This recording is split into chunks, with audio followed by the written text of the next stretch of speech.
look at healthy and safe environments and sustainable environments, I think there's two aspects with it. One is, of course, environment. Where do we live? And this is the planet part of it. So human beings live in a planet and it's an ecosystem. So we have a relationship with the planet.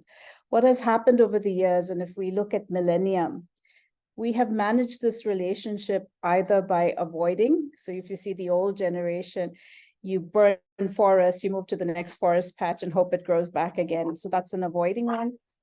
Or you have compensation, right? You try and you correct the impact of what you've done. Sometimes we've been very successful in it. Sometimes we've overcompensated or undercompensated. So what we're really looking at is, how does my well-being and my health fit into this context, in this ecosystem context? So I think that's how I would define it, is what is my right to health in the context of the planet? On one hand, we've made a lot of technological progress, and we made a lot of progress in the term the average income has gone up. We have more access to health.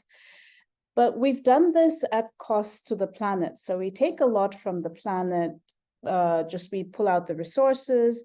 We've grown as a population, so we need and we consume a lot more. So for us, if we have to actually work together, and I think this is the important thing, if we want the right to health and a sustainable planet, we all have to work together.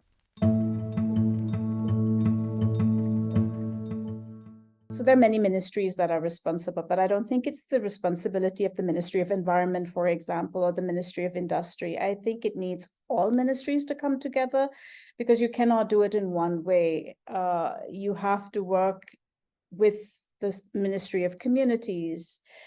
Unfortunately, the way environment is, the injustices in environment affect the common man. When you want to make this issue known, you need to start at the highest level. And I think it's about awareness about some of these factors, awareness of how you are vulnerable to climate. That's one important thing.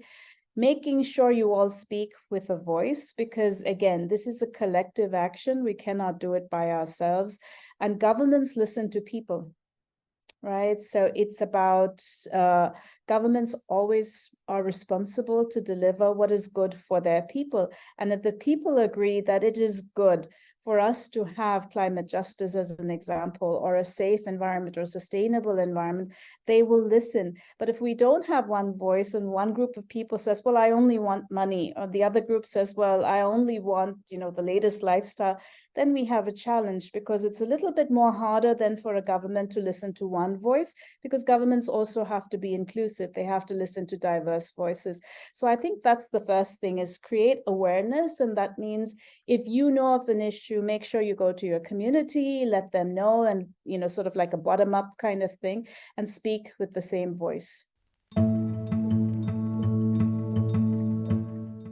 find it very disturbing in the Edelman Trust surveys that media's ranking is actually going down. When I think of us as children, media was a voice that we all listened to. And that was simply because they would give us information and knowledge. And now with social media, it's a little bit confusing on what information is correct, what knowledge is actually factual, and is it actually wisdom? So I think that is a big challenge. So I think this is where media really needs to come in, is give us informed choices, not popular choices, but really investigative, informed choices, so we can make valid decisions.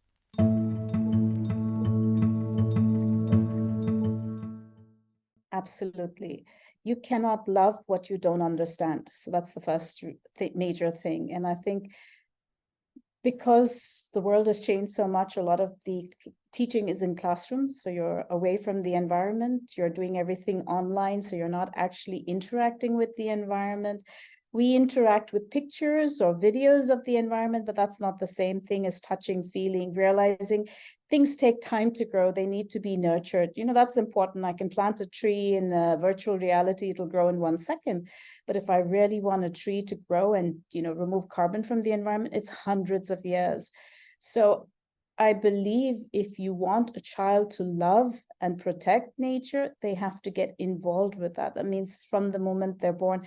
And this raises interesting questions because a huge percentage of the population lives in urban areas, and urban areas not necessarily are extremely built with sustainability in mind, or we don't have flourishing ecosystems that are there, and maybe in pockets, but they're not easily accessible. They're very overcrowded. So this is a challenge we have as policymakers also, and maybe as the public, on how do we create these spaces where children can interact with nature and feel like a custodian or guardian, and take pride that they helped protect something for the next generation. Because clearly our generation, things happen too quickly. We're aware of it, but maybe we didn't do a good enough job.